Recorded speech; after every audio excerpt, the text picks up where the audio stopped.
In the beginning, there was nothing, but then out of nowhere, God created the whole universe. There was the earth unformed and surrounded by darkness. Then God said, "Let there be light." And out of nowhere, there was light. And then he separated the light and the dark and named them day and night. On the second day, he created a canopy and called it the sky. On the third day, God created the land and all of the world's vegetation. On the fourth day, God created the sun and the moon and all of the stars in the universe. On the fifth day, God created all of the flying creatures and all of the sea creatures and saw that it was good. On the sixth day, God created land animals and then man from the soil of the earth. He named man Adam, and from the rib of Adam he created Eve. On the seventh day, God rested and saw that everything he had created was good.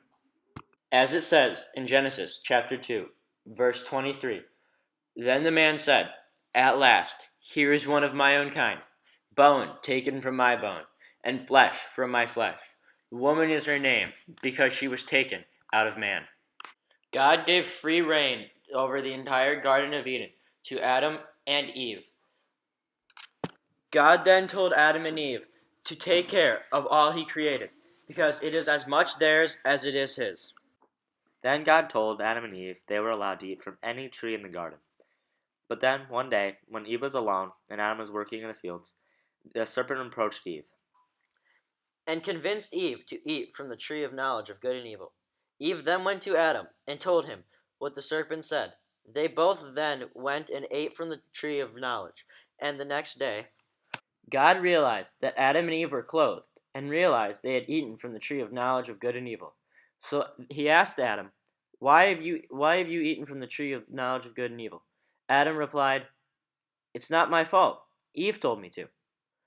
And so he went and asked Eve, "Eve, why did you eat from the tree of knowledge of good and evil?"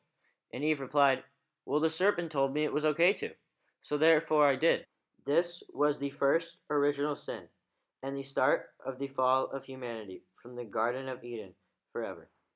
This may have been the fall from the garden for humanity, but it does not mean we cannot come back into the graces of God. By redemption, through asking God for forgiving our sins, and being actually repentant and forgiving of what we have done, and knowing that what we have done is wrong, we can then go back into the good graces of God and into paradise in heaven.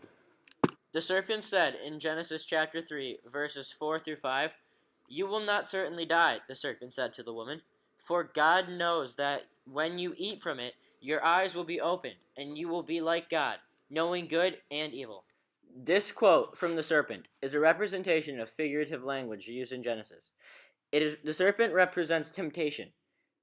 But for example, when the serpent is tempting Adam and Eve to eat the fruit from the tree of the knowledge of good and evil.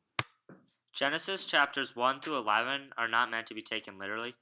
They are just stories that teach us guidelines about how to live our lives.